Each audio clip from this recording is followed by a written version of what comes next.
ఈ విధంగా దుస్తులు ధరించకండి, లేకపోతే ఖియామత్ రోజున అల్లాహ్ మీ వైపు కూడా చూడడు.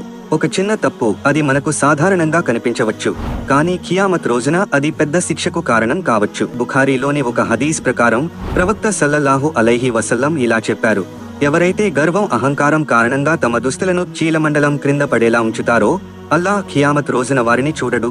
హజ్రత్ అబూబకర్ సిద్దిక్ రదియల్లాహు అన్హు ఒకసారి ఇలా ప్రశ్నించారు: యా రసూల్ అల్లాహ్, నా తహబంద్ ఒక్కోసారి క్రిందకి జారుతుంది, కానీ నేను ప్రత్యేకంగా దానిని సరిచేసుకుంటాను అని చెప్తారు.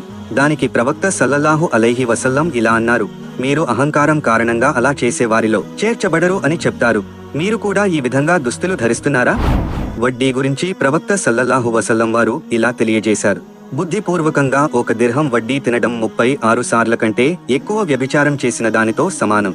అలాగే వడ్డీ తినేవారిని, తినిపించే వారిని, ఆ వ్యవహారాలు వ్రాసేవారిని, అందులో సాక్ష్యం పలికే వారందరినీ ప్రవక్త సల్లల్లాహు అలైహి వసల్లం శపించారు. ఆ పాపంలో వీరందరూ సమానమే అని చెప్పారు. ముస్లిం 1598. అలాగే వడ్డీ యొక్క పాపాలలో 73 స్థాయిలున్నాయి. వాటిలో అత్యంత హీనమైన స్థాయి యొక్క పాపం ఒక వ్యక్తి తన కన్న తల్లిని పెళ్లాడటం వంటిది. వడ్డీ యొక్క అత్యంత తీవ్ర స్థాయి పాపం ఒక ముస్లిం పరువు ప్రతిష్టలను మంటగలపటం అని ప్రవక్త సల్లల్లాహు వసల్లం వారు చెప్పారు. మనిషిని సర్వనాశనం చేసే ఘోరాతి ఘోరమైన 7 పాపాలు ఏమిటో తెలుసా? దైవ ప్రవక్త సల్లల్లాహు అలైహి వసల్లం అనుచరుల్ని ఉద్దేశించి మిమ్మల్ని సర్వనాశనం చేసే పనులకు దూరంగా ఉండండని హెచ్చరించారు. ఆ పనులేమిటి దైవ ప్రవక్త అని అడిగారు అనుచరులు. అప్పుడాయన ఇలా సెలవిచ్చారు: 1. అల్లాహ్కి సాటి కల్పించటం. 2. చేతబడి చేయటం. 3. అన్యాయంగా ఒక మనిషిని చంపడం. 4. వడ్డీ సొమ్ము తినడం. 5. అనాథ సొమ్మును హరించి వేయడం. 6. ధర్మయుద్ధంలో వెన్నుజూపి పారిపోవడం. 7. ఏ పాపమెరుగని అమాయక ముస్లిం స్త్రీలపై అపనిందలు మోపడం. కాబట్టి సోదరులారా, ఈ మహాపాపాలకు ప్రతి విశ్వాసీ దూరంగా ఉండాలి.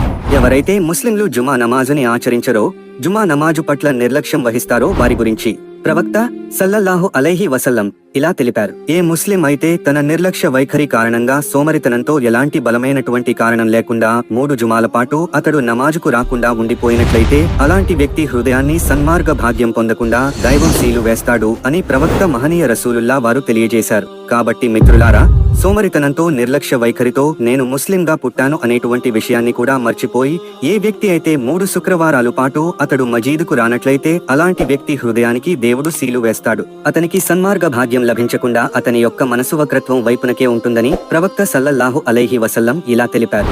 ప్రవక్త సల్లల్లాహు అలైహి వసల్లం ఇలా ఉపదేశించారు: ఎవరైతే అప్పు తీర్చకుండా చనిపోతారో వారి యొక్క ఆత్మ భూమి ఆకాశాల మధ్య అది వ్రేలాడుతూ ఉంటుంది, అది ఆత్మల లోకాలకు ప్రవేశించదు అని ప్రవక్త మహనీయ సల్లల్లాహు చెప్పారు. మనము అత్యవసరమైన అక్కర లేకున్నా అప్పు తీసుకోవటం వలన చెల్లించవలసినప్పుడు రేపు మాపు అని జాప్యం జరుగుతుంది, లేదా ఇచ్చినవాడు నష్టపోవలసి వస్తుంది. దీని దుష్ఫలితం నుండి హెచ్చరిస్తూ ప్రవక్త ఇలా తెలిపారు: సుబ్హానల్లా, అప్పు గురించి ఎంత కఠినమైన విషయం అవతరించింది.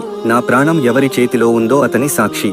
ఒక వ్యక్తి అల్లాహ్ మార్గంలో షహీద్ అయి మళ్లీ లేపబడి మళ్లీ షహీద్ అయి మళ్లీ లేపబడి మళ్లీ షహీద్ అయినప్పటికీ ఒకవేళ అతనిపై ఏదైనా అప్పు ఉంటే అది అతని వైపు నుండి చెల్లింపబడినంత వరకు అతను స్వర్గంలో ప్రవేశించలేడు.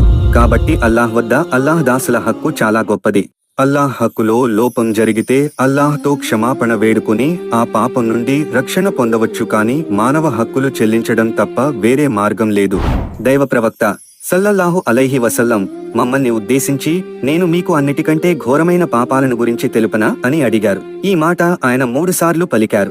దానికి మేము తప్పకుండా తెలుపండి దైవ ప్రవక్త అన్నాము. అప్పుడాయన అల్లాహ్కు ఇతరులను సాటి కల్పించటం, తల్లిదండ్రుల మాట వినకపోవటం, జాగ్రత్తగా వినండి, అబద్ధమాడటం అన్నిటికంటే ఘోరమైన పాపం అని అన్నారు. విశ్వాసులు స్వర్గ వనాలలో కూర్చొని అడుగుతూ ఉంటారు అపరాధుల గురించి: ఇంతకీ ఏ విషయం మిమ్మల్ని నరకానికి తీసుకువచ్చింది అని ప్రశ్నిస్తారు. వారు ఇలా సమాధానమిస్తారు: మేము నమాజు చేసేవారము కాము, నిరుపేదలకు అన్నం పెట్టేవారము కాము, మరియు వృధా కాలక్షేపం చేసేవారితో కలిసి వ్యర్థప్రలాపాలు ప్రసంగాలు చేస్తూ ఉండేవాళ్లము. ప్రతిఫల దినాన్ని ధిక్కరించేవాళ్లం. తుదకు మాకు మరణం వచ్చేసింది. అంటే తాము దేవుని హక్కులుగాని ఇటు దాసుల హక్కులుగాని చెల్లించలేదని నరకవాసులు ఒప్పుకుంటారు. కాబట్టి సోదరులారా, నమాజ్ విషయంలో అశ్రద్ధ వహించకండి.